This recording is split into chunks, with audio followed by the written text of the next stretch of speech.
오늘 우리에게 주시는 말씀 다니엘서 3장 14절부터 25절까지의 말씀입니다. 다니엘서 3장 14절부터 25절까지의 말씀 저와 여러분들이 한 절씩 교독하시겠습니다. 느부갓네살이 그들에게 물어 이르되 사드락 메삭 아벳느고야 너희가 내 신을 섬기지 아니하며 내가 세운 금신상에게 절하지 아니한다 하니 사실이냐?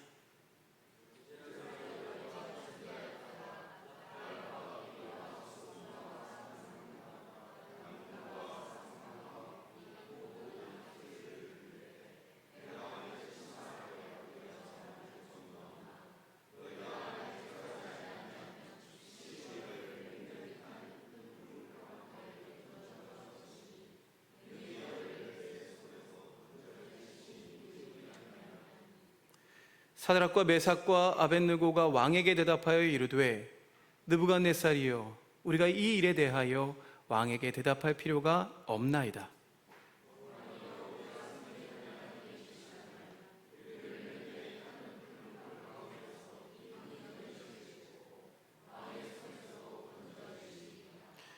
그렇게 하지 아니하실지라도 왕이여 우리가 왕의 신들을 섬기지도 아니하고 왕이 세우신 금신상에게 절하지도 아니할 줄을 아옵소서.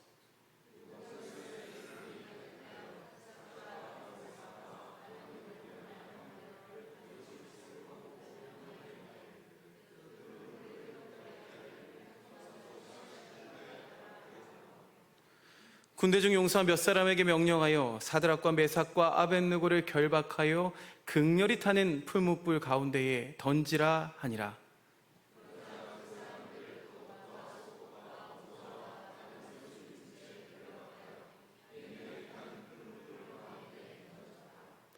왕의 명령이 엄하고 풀무불이 심히 뜨거움으로 불꽃이 사드락과 메삭과 아벳느고를 붙든 사람을 태워 죽였고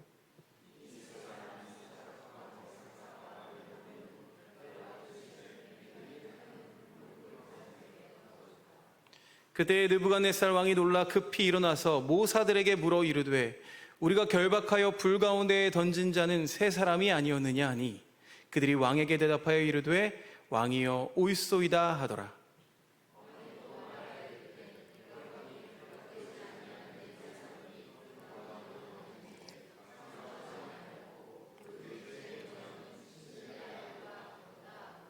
아멘. 아멘입니다. 하나님의 넉넉한 사랑이 2025년의 반환점을 돈 우리 모두에게 함께하기를 간절히 축원드립니다. 지난 6개월 돌아보면 많은 일들이 있었습니다. 우리가 살아가는 이 땅에서도 이 나라에서도 우리 교회 공동체 가운데도 또 우리들 가정에도 그럼에도 그 모든 일들에 함께 하신 주님을 찬양합니다. 지난 주간에 제가 말레이시아를 다녀오면서 비행기에서 영화 하얼빈을 봤습니다. 진즉에 봤어야 되는데 많이 늦었습니다. 우리에게는 영웅으로 알려진 이 안중근 의사의 그 고뇌가 아주 인간적으로 다가오는 작품이었습니다. 호흡이 요즘 영화와는 좀 다르게 다소 느려서 좀 지루해 보일 수도 있는데 민족을 향한 우리 애국선열들의 그 뜨거운 소명이 느껴져서 그 호흡에 잠식당해서 시간 가는 줄을 모르고 집중했던 것 같습니다. 이 영화에 여러 대사들이 나오는데요. 그 중에 적장이었던 이등박문이죠. 이토 히로부미를 암살하고 여순 감옥에 갇혀서 산화했던 이 안중근의 나이가 몇 살이었을까요? 고작 32세였습니다. 안중근으로 분했던 현빈 배우의 나이에 비해도 한 10살 이상 어린 그런 나이입니다. 극중에 이토 히로부미가 이런 말을 합니다. 조선이란 나라는 어리석은 왕과 부패한 유생들이 지배해온 나라지만 저 나라 백성들이 제일 골칫거리야. 받은 것도 없으면서 국난이 있을 때마다 이상한 힘을 발휘한단 말이지. 이 대사가 저는 굉장히 인상 깊었습니다. 여러분, 그 이상한 힘의 원천은 무엇일까요? 영화를 보는 내내 또 이후에도 여전히 정확한 답은 찾을 수 없지만 극중 이 안중근 선생님의 말이 어느 정도 대답이 될 수 있을 것 같습니다. 우리 함께 읽어볼까요? 시작. 어둠은 짙어오고 바람은 더욱 세차게 불어올 것이다. 불을 밝혀야 한다. 사람들이 모일 것이다. 사람들이 모이면 우리는 불을 들고 함께 어둠 속을 걸어갈 것이다.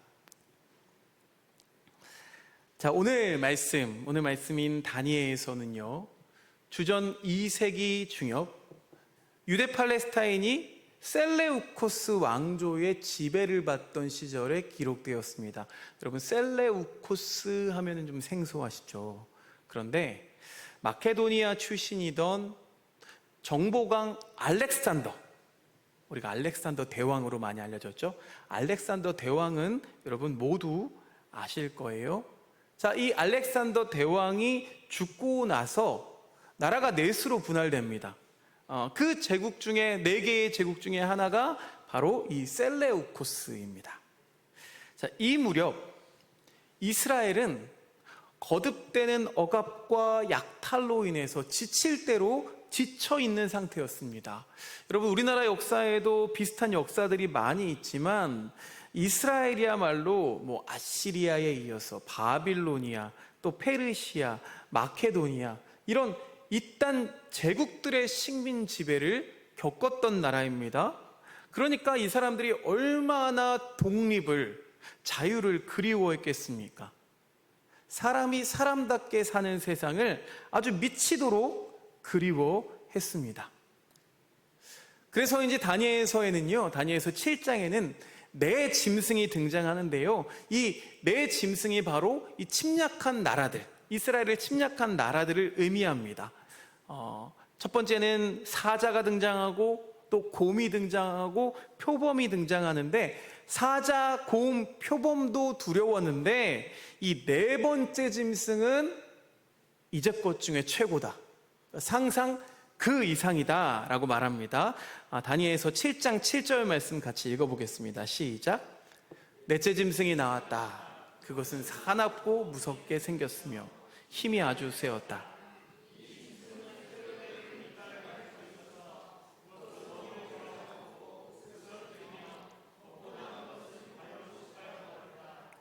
이 짐승은 앞에서 말한 짐승들과는 달리 뿔을 10개나 달고 있었다.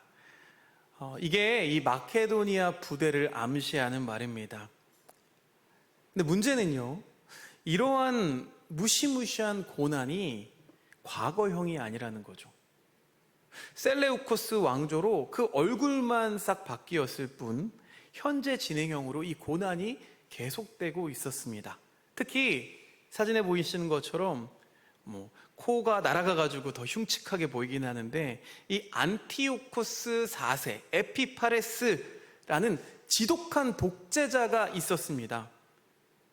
이 독재자가 어떻게 했느냐 하면은요, 일단은 유대인들이 쓰고 있는 주화, 그러니까 동전에 자기 얼굴을 새겨놓고 그 옆에다가 신이라고 적었습니다.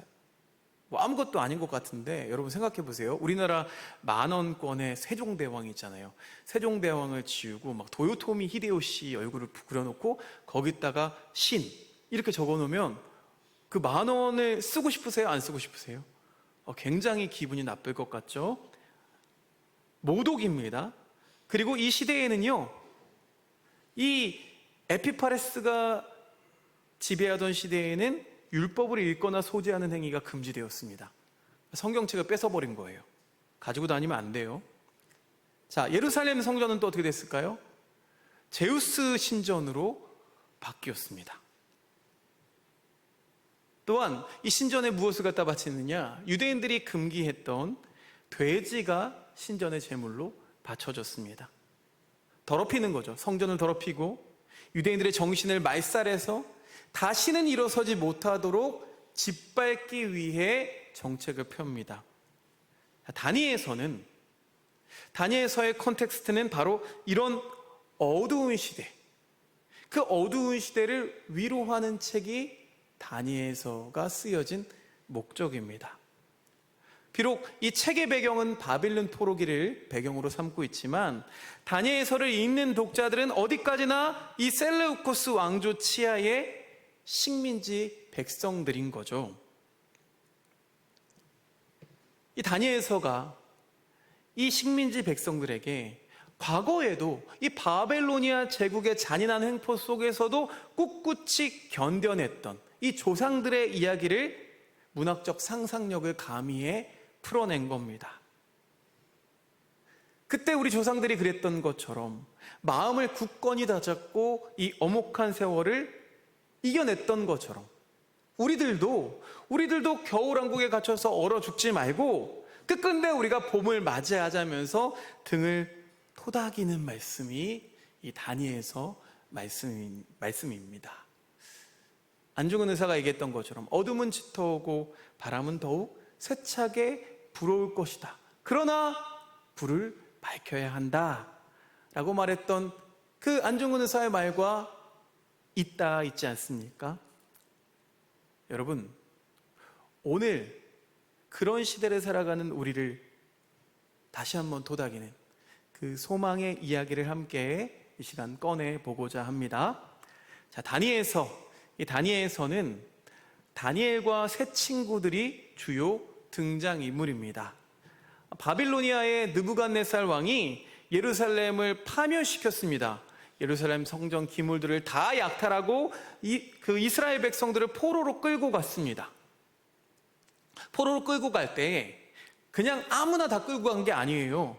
환관장한테 명령해서 포로 중에서 왕족과 귀족의 자손, 또 그 중에서 몸에 흠이 없고 용모가 잘생기고 모든 일을 지혜롭게 처리할 수 있고 지식이 있고 통찰력이 있고 왕궁에서 왕을 모실 만한 능력이 있는 소년들은 따로 차출합니다.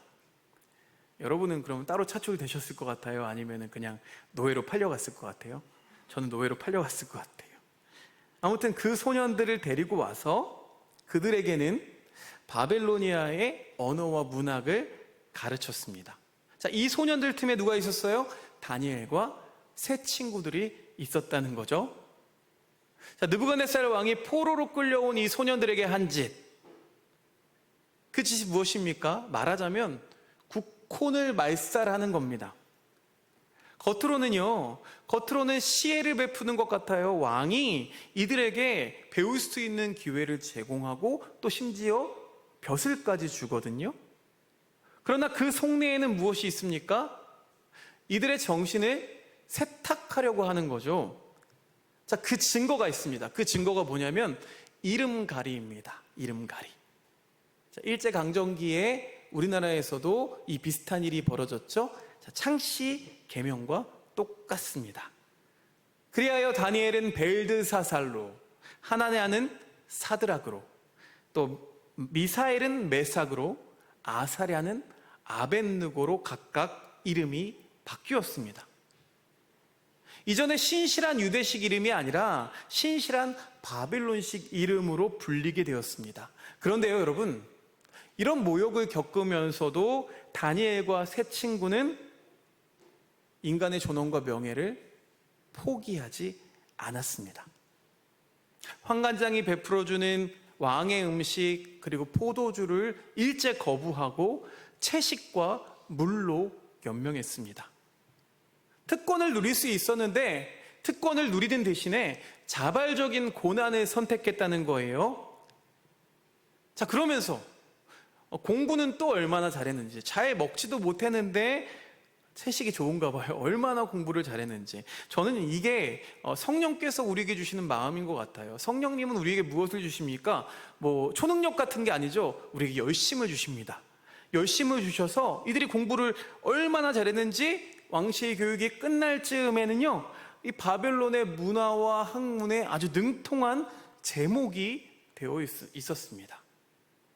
이들을 가만히 두지 않고 이 탁월함을 알아차리고는 이 왕이 이들에게 큰 벼슬을 내리는데요, 다니엘은 중앙관리로 발탁하고 세 친구는 또 지방관리로 등용했습니다. 대부분의 세속서사는 이 대목에서 끝이 납니다. 보통의 설교들도 여기에서 마무리되는 경우가 많거든요.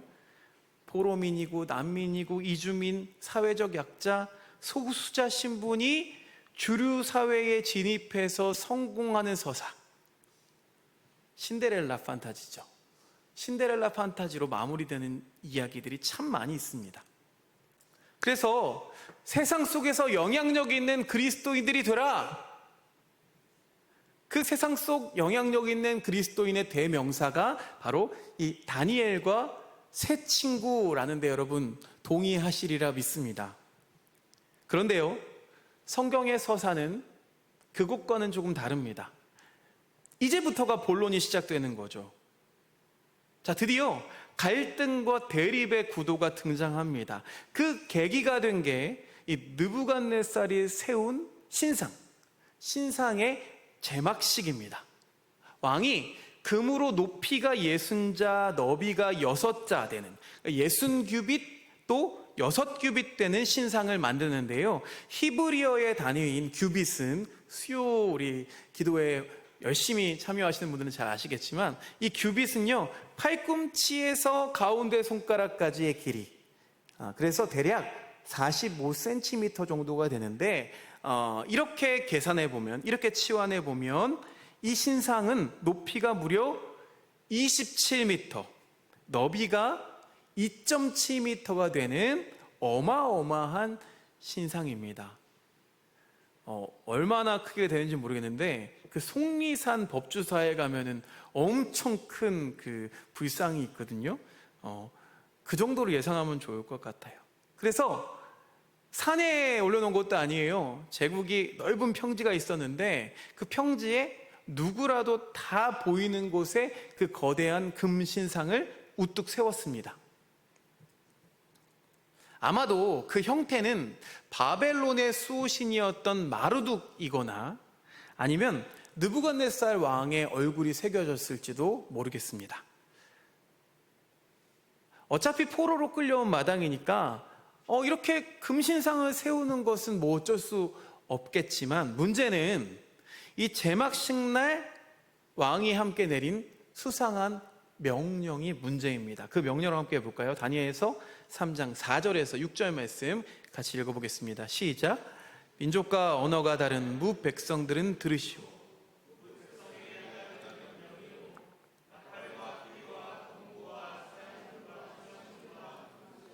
갖가지 악기 소리가 나면 느부갓네살 왕이 세운 금신상 앞에 엎드려서 절을 하시오.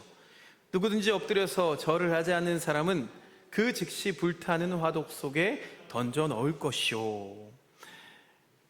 무슬림 지역에 가면은요, 시간이 되면 아잔이라는 게 흘러나옵니다. 막 무슨 노래도 아니고 알 수 없는 그런 막 읊조리는 그 소리가 아주 크게 울려 퍼져요. 새벽에도 한번 울리고 또 오후에도 한번 울리는데 그 시간은 어떤 시간입니까?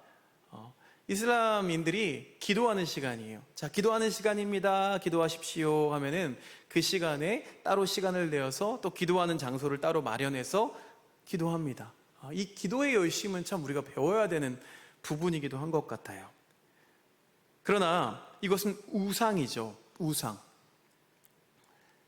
정현종 시인이라는 분이 계십니다. 이분이 우상화는 죽음이니 라는 자신의 시에서 이렇게 말하고 있습니다. 우상화는 죽음이니 우상화하지 말라. 위대하신 누구이든 우상화 법석 속에서는 우상도 시체요, 우상화하는 사람들도 시체이니 제발 우상화하지 말라. 중요한 내용 건너뛰고 우상은 암이요, 우상화는 에이즈요, 하여간 전면적인 죽음이니 사람이든 사상이든 그 무엇이든 하나밖에 없으면 말할 나위 없이 전면적인 죽음이다 라고 이야기했습니다. 이 전체주의의 위험성을 꿰뚫어 본 거죠. 다니엘의 세 친구, 그러니까 사드락, 메삭, 아벳느고로 이름가리를 당한 하나냐, 미사엘, 아사랴가 이 시인과 같은 눈을 가지고 있었나 봅니다. 그래서 이제 그들은 결코 이 느부갓네살 왕을 신격화하는 이 프로젝트에 동의할 수가 없었습니다. 그래서 신상에 절하지 않은 채로 꼿꼿이 서 있었습니다. 화가 난 왕이 그들을 붙잡아 오라고 명령합니다. 추궁과 회유가 이어집니다. 내가 너희들을 얼마나 아끼는지 잘 알지 않니? 지금이라도 늦지 않았으니까 신상에 엎드려서 절하면 내가 없던 일로 그냥 넘어가 주겠다. 회유하죠.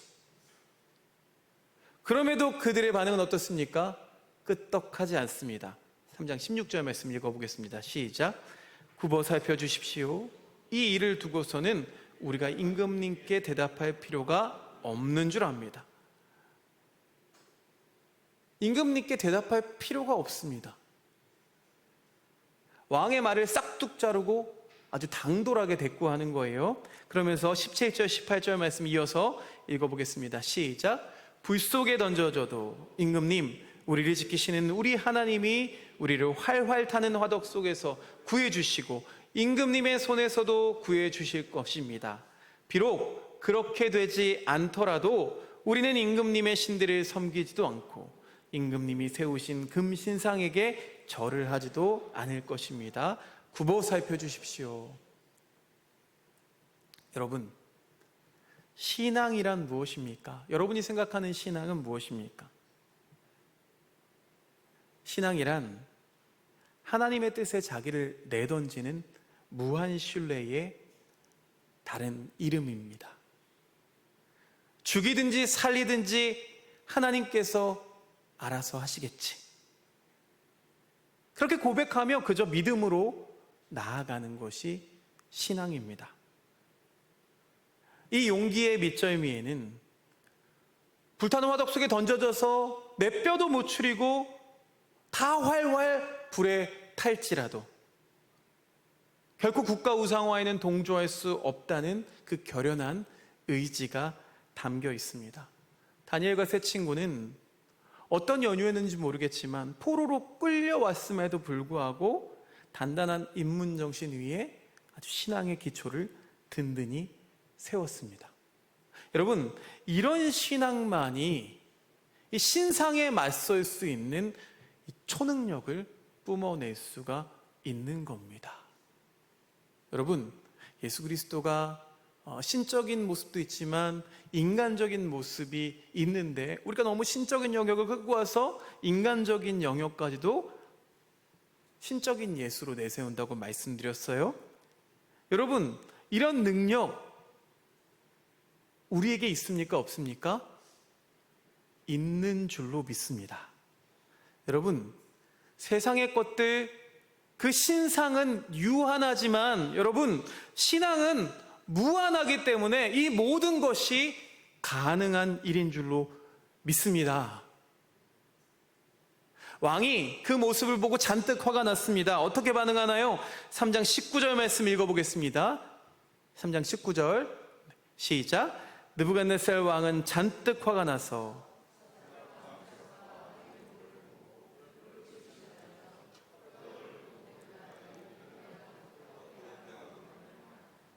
자, 그동안은 시혜를 베풀고 관용을 베푼 듯 보였지만 가면을 쓴 이 느부갓네살의 본색이 지금 드러난 셈입니다. 민족과 언어가 다른 백성들을 이 제국의 도가니에 집어넣고 가마솥 안에 집어넣고 푹푹 삶아서, 여러분, 삶으면 오래 삶으면 형체가 없어져요. 어떤 모양인지 알 수 없어요. 그래서 그렇게 통합하려던 속셈이 여실히 드러나게 된 거죠. 여러분, 모든 독재자들은 지배하기 위해서 이 표준화, 단일화를 꾀한다고 제가 말씀드렸었습니다.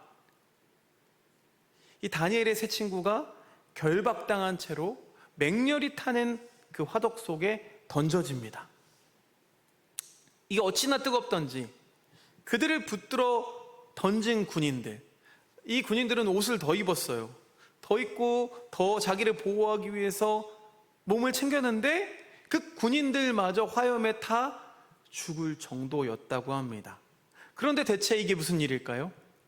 느부갓네살 왕이 그 모습을 멀리서 보고 있는데 이 다니엘의 세 친구는 결박이 풀린 채로 그 화덕 안에서 유유히 걷고 다니는 게 아니겠습니까? 털끝 하나도 상하지 않았습니다. 게다가 세어보니까 세 사람이 아니라 네 사람인 거예요.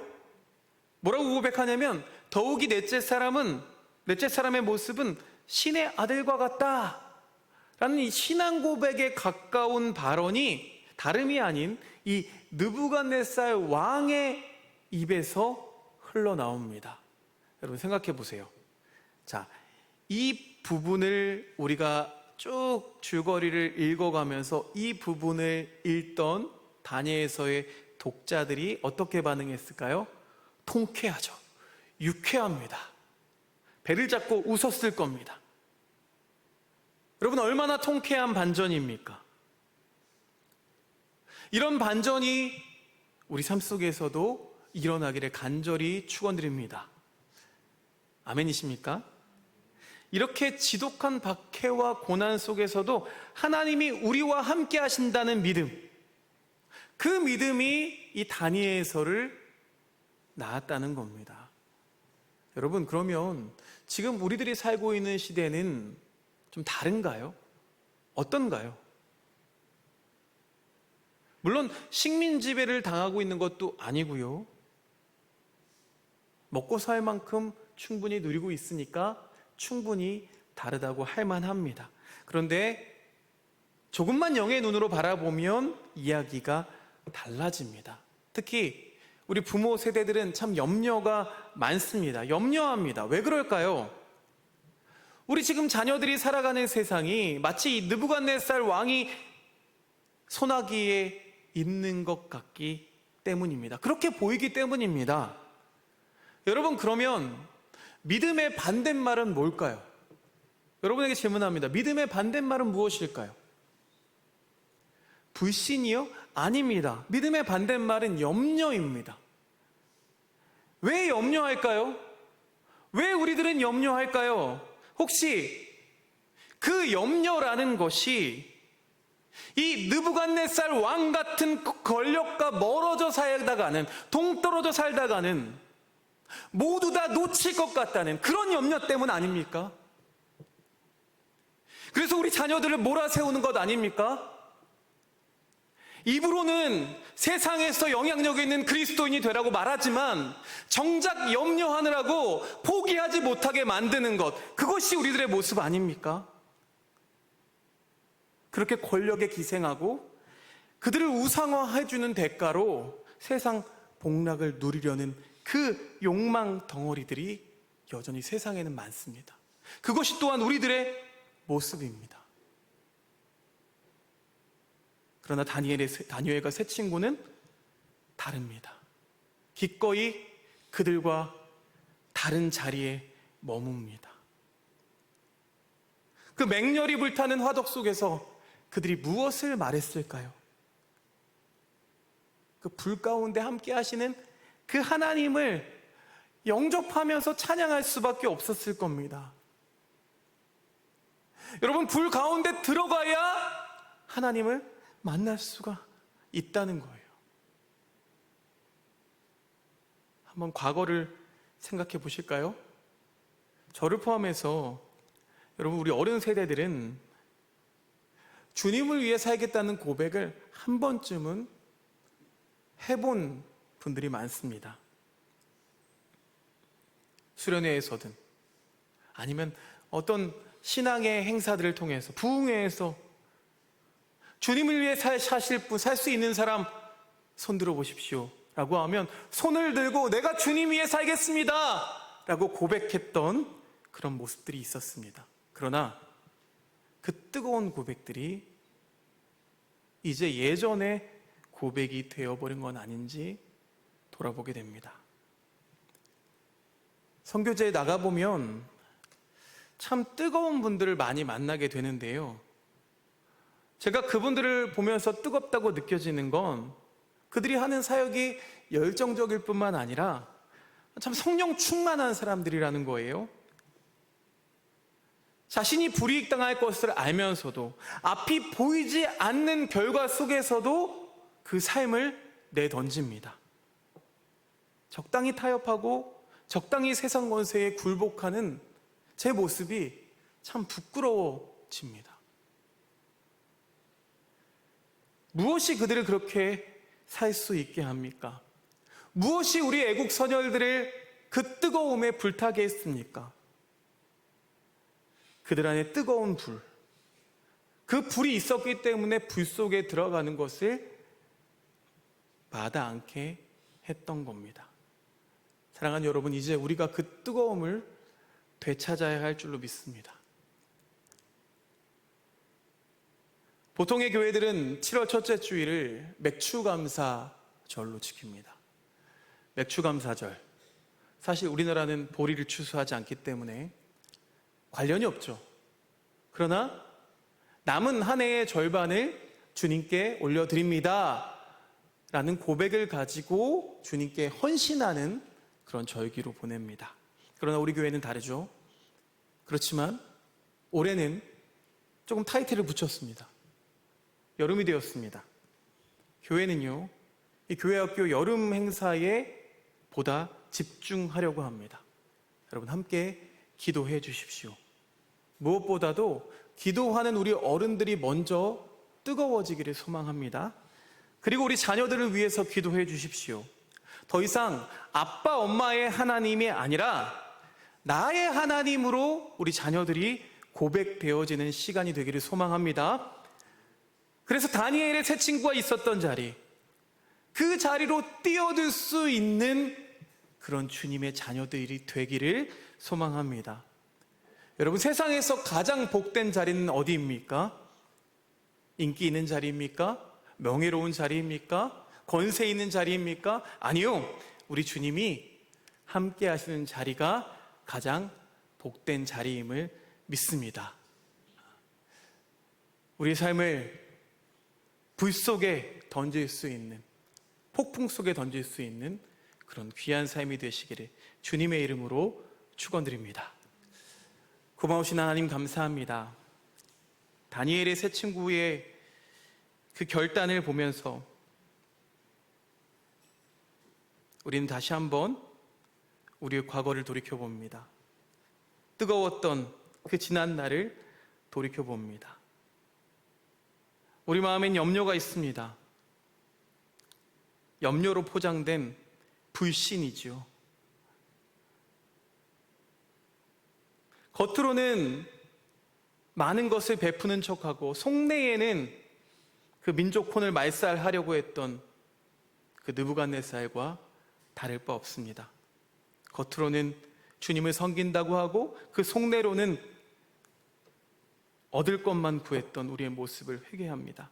주님, 2025년 남은 한 해의 절반 동안 하나님이 계시는 곳, 그곳이 어디라도 함께 따라갈 수 있는 그런 믿음의 사람 되게 하여 주시옵소서. 특별히 하나님, 우리 자녀들에게 임하여 주셔서 더 이상 아버지, 어머니의 하나님이 아니라 나의 하나님, 나의 주님이라고 고백되어지는 자녀의 삶을 살아갈 수 있도록 하나님이 여름 가운데 역사하여 주옵소서. 예수 그리스도의 이름으로 기도드리옵나이다. 아멘.